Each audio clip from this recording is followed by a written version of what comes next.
নলবাৰীৰ মালিকুছিত ভুৱনেশ্বৰ শৰ্মাৰ গ্ৰন্থ উন্মোচন। কবি প্ৰণৱ কুমাৰ বৰ্মনে পাঠ কৰিলে পেঞ্চন।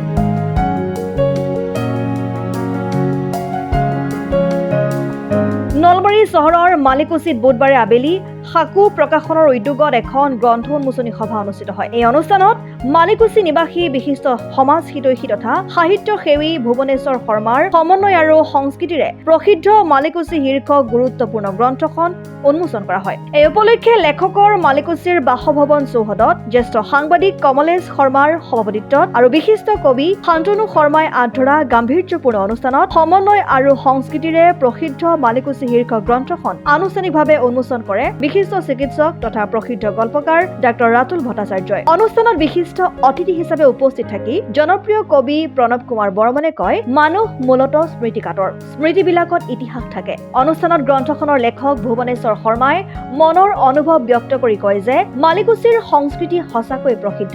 মালিকুছিৰ সংস্কৃতিৰ অভিকেন্দ্ৰ হ'ল শ্যামৰাই সত্ৰ। অনুষ্ঠানত বিশিষ্ট শিক্ষাবিদ নগেন শৰ্মা, সুৰেন কাকতি, সুৰেন ডেকা, স্বপ্নীল ডেকা, গাঁও প্ৰধান মহেন্দ্ৰ ৰাজবংশী, সাহিত্য সেৱী দিলীপ শৰ্মা, বিমলা দেৱী, ফণী ডেকা, ধীৰেন বেজবৰুৱা, যোগেন দত্ত, ভূপেন শৰ্মা, দীনেশ শৰ্মা, ডাক্তৰ অনিমেশ শৰ্মাকে প্ৰমুখ্য কৰি ভালে সংখ্যক বিশিষ্ট লোক উপস্থিত থাকে। অনুষ্ঠানত জনপ্ৰিয় কবি প্ৰণৱ কুমাৰ বৰ্মনে নিজৰ পেঞ্চন নামৰ বহু পঠিত কবিতাটো পাঠ কৰি উপস্থিত সকলোকে আপ্লুত কৰে। পেঞ্চন আজি মাহৰ পহিলা তাৰিখ, যোৱা মাহতো তোৰ নেদেখিলো মোক, কেনে আছ পেঞ্চন?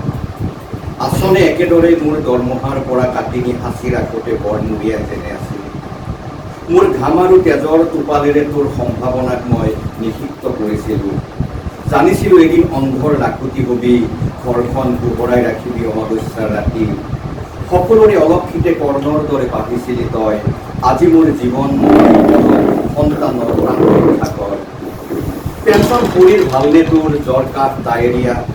পেঞ্চন খোজ কাঢ়ি যাব পাৰিবি নহয়, ৰিক্সাত উঠি, বাছত উঠি, গাঁৱৰ বোকাময় বাটেদি। পেঞ্চন মোৰ কামিজৰ জেপফটা, ধুতিৰ খোচনাত তোক লৈ যাম। চহৰত বৰ ভয়, কোনে কাক কাঢ়ি লয়, বন্দুক পিষ্টল আততাই জয় জয় মই মই। পেঞ্চন আজি মাংস খাবি বল, পেঞ্চন কিনিবলগীয়া কিতাপবোৰ কিনিবি, লিখিবলৈ কেইটামান কাগজ, পলিবিয়ম, হৰলিক্স, ফল মূল, ঢেকীয়াৰ শাক, তোক লৈ যেন পৃথিৱীখন জয় কৰি পেলাম।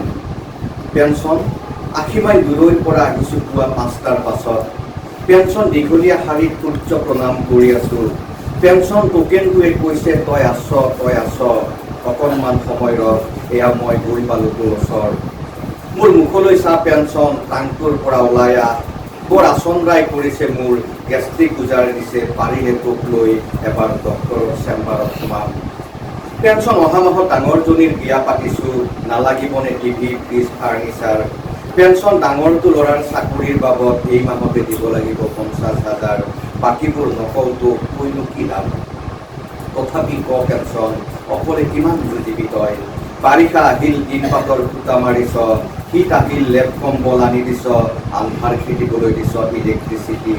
ভোকত কেয়াৰটি চাউলৰ বেগ, কলেজৰ ফিজ, বিয়াই সবাহে দামী উপহাৰ, উৎসৱ পাৰ্বণৰ চান্দা, সকলো দিছ পেঞ্চন, তই সকলো দিছ। মই এই অথৰ্ব বৃদ্ধৰ মৃত্যুকো তই যেন বাদ ভেদি কৰি আছ, মই এই অথৰ্ব বৃদ্ধৰ মৃত্যুকো তই যেন বাদ ভেদি কৰি আছ। ধন্যবাদ। News desk report, Assam time. Assam time, Assam time, ৰাইজৰ কণ্ঠ, অসম টাইম। ঘৰত আনন্দ আৰু সম্পৰ্কৰ চমক বজাই ৰাখিবলৈ জৰুৰী হৈছে সকলো আনন্দময় মুহূৰ্তত মৰমৰ উপহাৰ দিয়াটো। সেইবাবে মধুশ্ৰী জুৱেলাৰ্ছে আনিছে সকলো ৰঙীন ক্ষণৰ বাবে বিশেষ গহনা। হীৰাৰে হওক, সোণৰে হওক বা ৰূপৰে হওক, শ্ৰেষ্ঠ ডিজাইনছ আৰু হলমাৰ্কযুক্ত গহনাই ৰাখে সম্পৰ্কক নিখুঁত। তেনেহ'লে আজিয়ে আনক আনন্দ মধুশ্ৰী জুৱেলাৰ্ছৰ সৈতে। যোগাযোগ কৰক 7002800341 নাইবা ভিজিট কৰক LNB ৰোড, নলবাৰী, অসম।